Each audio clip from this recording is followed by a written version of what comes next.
We're in Michigan's stunning Upper Peninsula.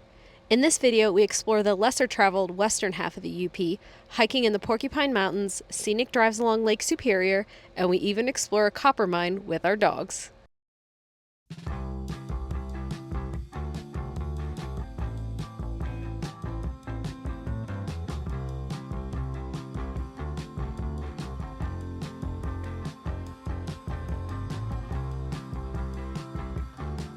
Welcome to Michigan's wild and wonderful Upper Peninsula. We're here at Lake of the Clouds in Porcupine Mountain State Park, and look at this. It's absolutely gorgeous. We're going to be doing a trail that has a bunch of overlooks on it, but this is a little different. We're actually starting up at the top and we're going to work our way down. So let's go check it out. We're doing the escarpment trail, and this trail is also a backpacking trail, so there's backpacking tent sites along here. The escarpment trail is over 8 miles long, and you can start actually at the bottom and work your way up. We ended up starting at the top because the dogs aren't able to do that kind of hike at this time. What we're going to do is, this trail has a couple summits, I believe have some lookouts. So we're just going to check a couple of those summits out and turn back around. We reached the first overlook, and it is beautiful. You have a great view of the lake and the mountains behind you. It's gorgeous. If you notice too, it's pretty hazy. There's actually some fires in Canada, and the smoke is blowing down to the UP, and it's just kind of lingering here. So there's a lot of haze smoke from up north coming down on this hike. These mushrooms remind me of Alice in Wonderland. Don't eat them, Bella. Don't eat them, Bella.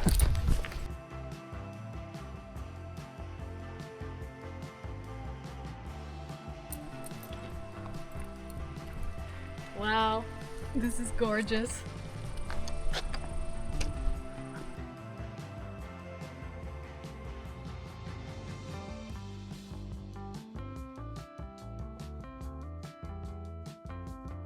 So you can see the sky is white. That is not from clouds. That is from smoke from the wildfires. It's actually not cloudy at all here.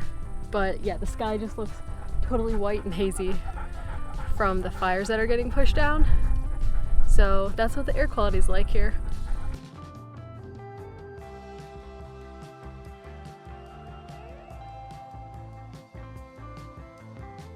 This lake is massive. This hike, we're still going along Lake of the Clouds.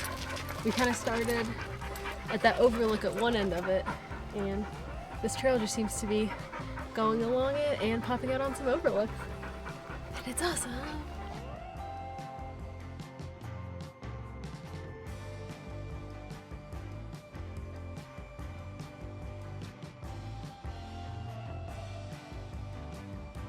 We finally made it to the end of the lake in the clouds.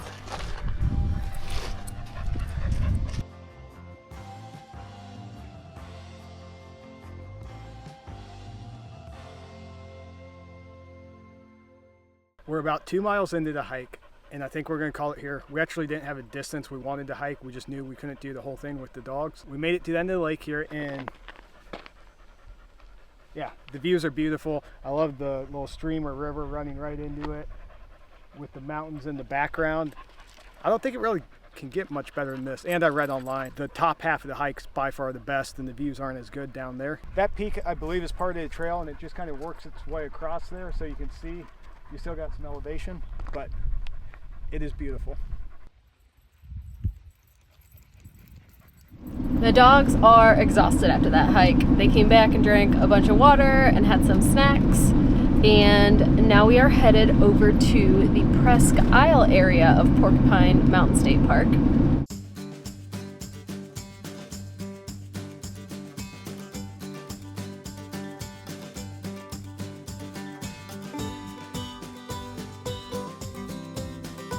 We're at the Presque Isle scenic area, and there are beautiful waterfalls along this trail, and it's right along the lake shore also, and a pretty cool suspension bridge from what I understand.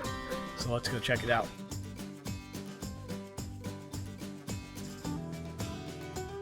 It looks like the river's pretty low, so these aren't as rockin' as I thought they would be.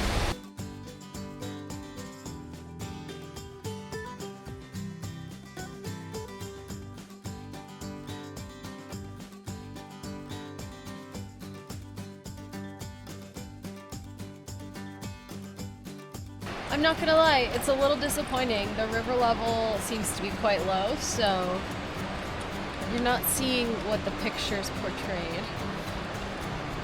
We're about halfway through this trail. It's getting really buggy, so we've decided to bail and head to the lakeshore.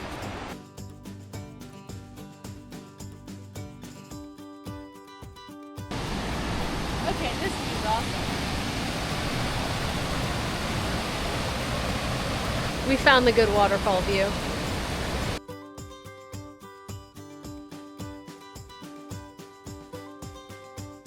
Oh my God. Look at visibility.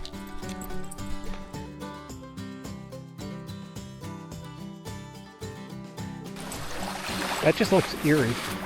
I know. That's haze from the wildfires, not fog.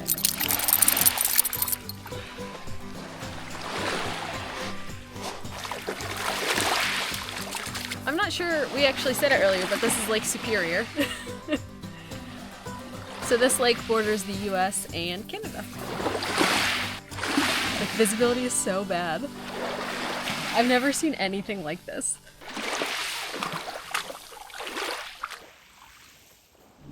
So fun fact about Porcupine Mountain State Park is it's in 2 different time zones. It spans 2 counties, and one county is in the central time zone and the other one is in the eastern time zone. So depending on where you are in the park, depends on what time it is. It is currently 7:30 Eastern time, and we are leaving Porcupine State Park to head east to set ourselves up for our adventures tomorrow. So we found this really cool spot on iOverlander right on a lake, and we're just hoping that it's available. It is Saturday in August, so... We're already looking at backup plans. Yeah. But this is our first choice. The goal is to pay $0 for where we stay. The goal is to pay $0, and some of the other spots that were options, people mentioned that they were very ticky, and with the 2 dogs, we really don't want to deal with that, so hopefully it's free.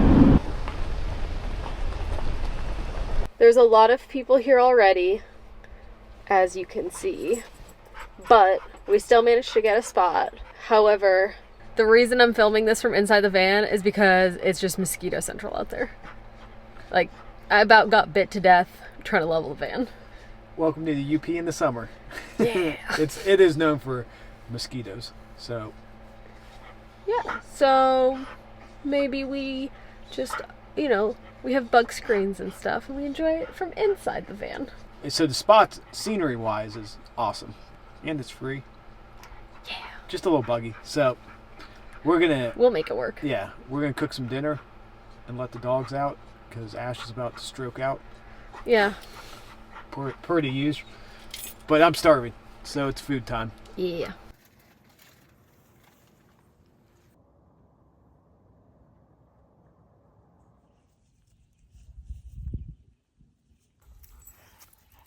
Hi. Last night after dinner, we were exhausted, so we just ate and then went straight to bed. And this morning, we got up and we took the dogs for a little walk to explore the campsite. Today's plan is to head up to the Keweenaw Peninsula.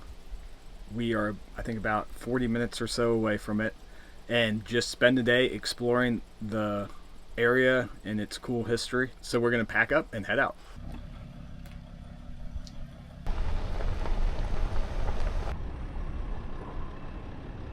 Behind me is the only way to get to the Keweenaw Peninsula, and you have to go over this lift bridge. I don't think it's technically a drawbridge. I think it just lifts straight up for big ships to go on. And actually, the Keweenaw Peninsula is technically an island.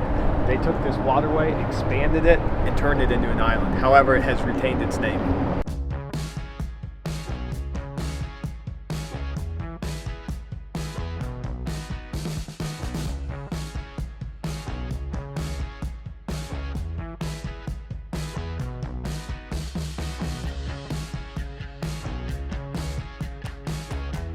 I've been trapped. We just picked up coffee here in downtown Calumet, and now we're walking around the village.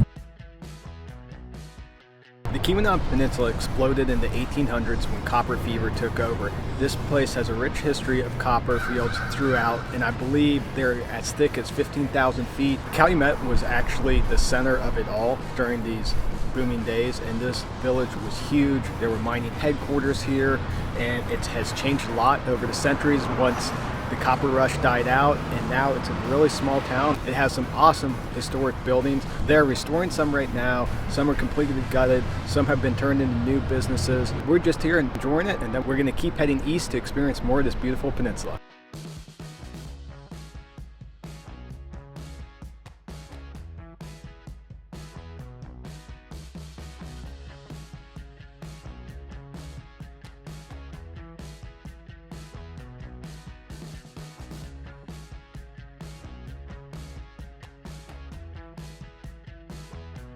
So this lady just came up and let us borrow her sunglasses, and with her sunglasses on, whatever is in her lens, you can actually see the copper deposits up and down the falls, which is really, really cool. I went back and got my prescription sunglasses just to see, and I can see about a quarter of what her glasses showed. So I'm not quite sure what she has in her lens, but there are copper deposits all up and down this waterfall.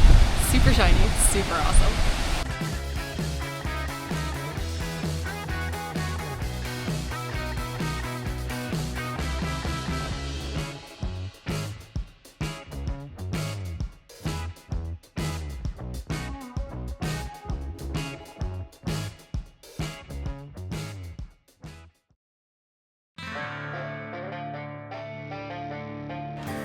Safety first.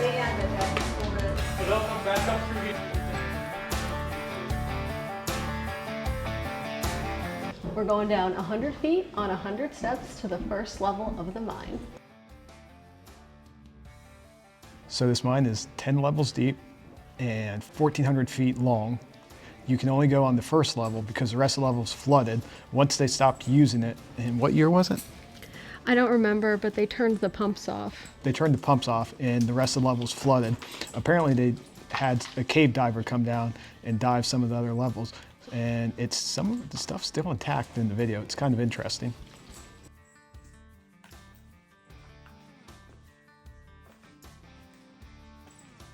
So the mine is only 43 degrees, and you can feel as you keep walking deeper and deeper into it, it's getting colder and colder. Glad I put on my sweatshirt. This is where they would move equipment between levels, and if it didn't flood, you would actually be looking at level 2.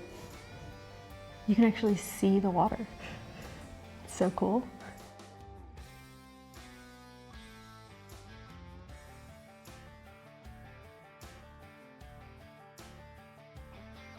Right now we're at the number 2 shaft, and after this part they actually dim the lights a bit more so you get more of an idea of what it was like for the actual miners back in the 1800s, since they were in here doing everything by candlelight. This pipe on the right is what brought in compressed air to run all their equipment down here. That's kind of crazy. You can see the tracks in this part of it. We're actually following where the rail cars went through the tunnels. Oh wow, look how high the water is here. Oh yeah.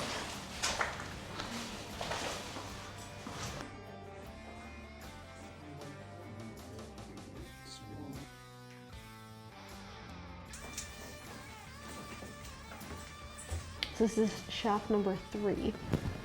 And you can see really well here how it's all underwater. We've reached the end. Now we gotta backtrack back to the surface. Now that we're done with the tour underground, we are going to do the above ground portion of the tour, which is old buildings and ruins and things like that.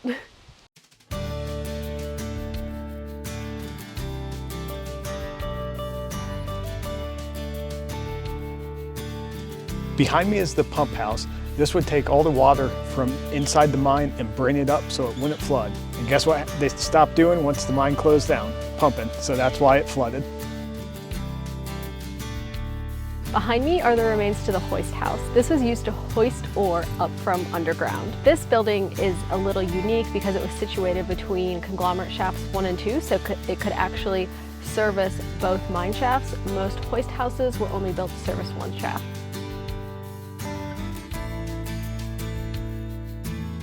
And Now we're headed to Brockway Mountain Drive, which is a beautiful scenic drive with some overlooks.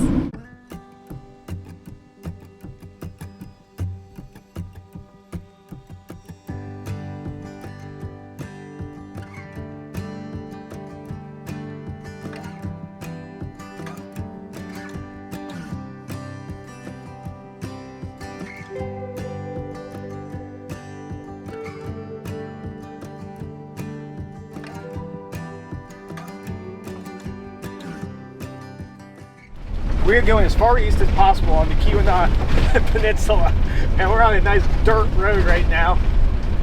And we're hoping to find another free campsite that works out. I saw some pictures. It looks beautiful, and it's just a rough ride in the van going back there. Yep. Jesus. Oh, potholes. It's doable so far. Praying that our build holds up to this road.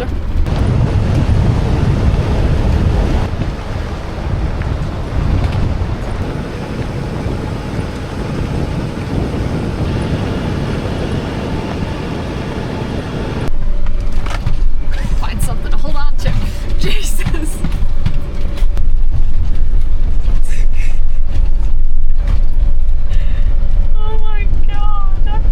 So we turned onto a road that is even worse than the road we were on initially, and there was a sign on it saying it's going to be closed starting September 1st for maintenance, and I think we can see why. This is pretty much pushing the van to the limits, I think. I'm glad Kevin's driving and not me. I probably would have bailed if it was just me. The dogs are not happy either. Like, even Ash, who's usually pretty chill while we're driving, he is not happy.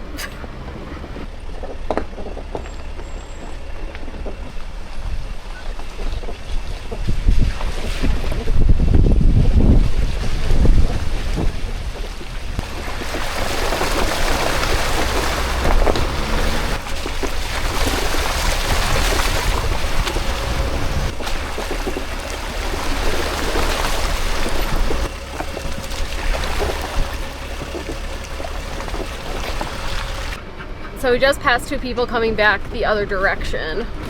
One was a camper van, and they said they didn't think they had the clearance to make it all the way out there because some of the puddles get really deep. The other was a pickup truck, and he said he thought we could make it. So I guess we'll see when we get there. He wasn't lifted or anything, so. He wasn't lifted, no.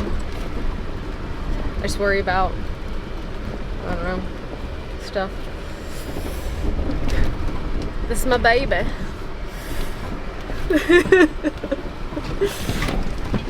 Jesus. So here's the situation. We passed the pickup truck and we're talking with him. He's like, yeah, it's nice. You guys will make it in your rig. But just to let you know, there's only 1 or 2 spots left. And there were a bunch of people already there. Then lo and behold, it had to be like 2 minutes later down the road. We see a turnoff. I sent Jess down to investigate.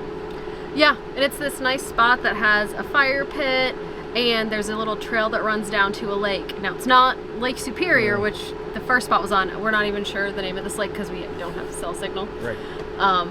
But yeah, it's a nice spot. So we decided to stay here instead of driving because it was another mile down that road, which would have probably taken at least like 15 minutes. We were 50 minutes into a 6-mile drive, I think it was about. Yeah. So it's not a drive. It's literally I'd say a 4-wheel. I mean, you can probably do it in 2-wheel, but it's a crawl, to say the least. Yeah. So Jess is going to start dinner. Yep, I'm going to cook us some dinner, and then we'll relax here. Yep, and we'll show you these beautiful views.